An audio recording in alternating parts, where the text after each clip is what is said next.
Bonjour, nous sommes le mercredi 16 août 2023 et je vous propose la situation des cultures de cette semaine.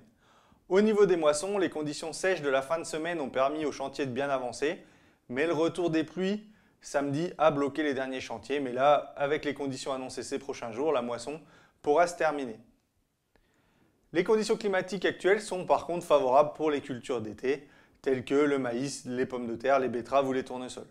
En ce qui concerne les maïs en silage, au vu des premiers résultats de matière sèche que nous avons faits, les premiers ensilages débuteront pas avant la fin du mois, puisqu'on est encore sur des taux de matière sèche autour de 25-26% pour les parcelles les plus avancées.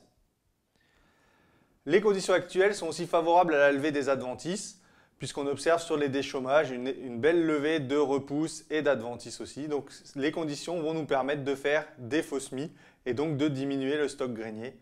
Donc je vous rappelle que pour un faux semis efficace, il ne faut pas travailler trop profond, entre 1 et 5 cm, et également attendre au moins 24 heures avec du soleil pour que les plantules arrachées puissent se dessécher et mourir.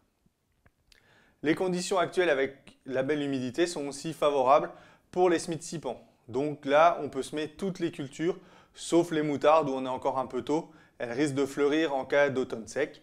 Mais par contre, on est dans des bonnes conditions pour semer tout le reste, les avoines, les radis et encore les légumineuses. Même si on arrive à la fin de période des légumineuses, on peut encore semer ça à peu près jusqu'au 20-25 août si on veut qu'elles produisent un peu d'azote pour la culture suivante. Pour les facélies, c'est également la fin si on veut avoir des fleurs sur la culture. Les conditions de sol vont également bien pour semer les colzas. Là, les colzas, les semis ont démarré en ce début de semaine.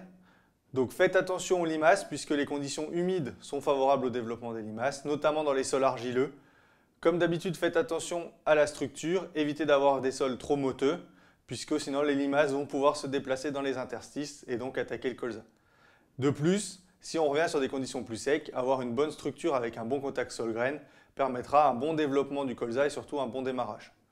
Dès la levée, faites attention aux altises, puisque les conditions chaudes annoncées ces prochains jours seront favorables au vol d'altise, donc mettez en place les cuvettes et surveillez les altises, puisqu'on observe déjà dans les repousses une pression assez forte au niveau des altises. Je vous souhaite une bonne semaine, à la semaine prochaine.